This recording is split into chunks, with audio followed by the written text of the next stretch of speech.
ছেলের জন্মদিনে মায়ের ঝুলন্ত দেহ উদ্ধারে বাবাকে আটক করেছে পুলিশ।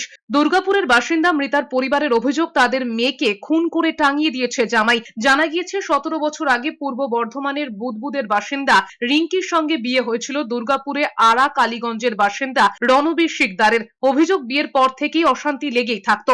দুর্গাপুরের বিধাননগরের একটি নার্সিংহোম রয়েছে রণবীরের।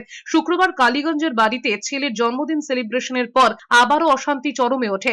এরপরেই রিঙ্কিকে ঝুলন্ত অবস্থায় পাওয়া যায়। তড়িঘড়ি দুর্গাপুর হাসপাতালে নিয়ে গেলেও চিকিৎসকরা মৃত বলে ঘোষণা করেন। পরিবারের অভিযোগ, জামাই রণবীর রিঙ্কিকে সন্দেহ করতেন, মাঝে মধ্যে মারধর করতেন বলে অভিযোগ।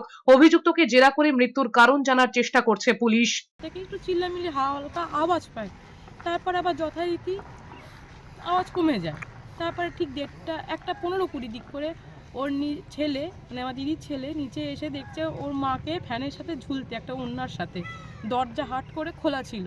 তখন ছেলে চিল্লায়, তখন আমার বাবা আর তারপরে ছেলে তার নিজের বাবাকে ফোন করে ডাকে। প্রচণ্ড সন্দেহবাদী করতো।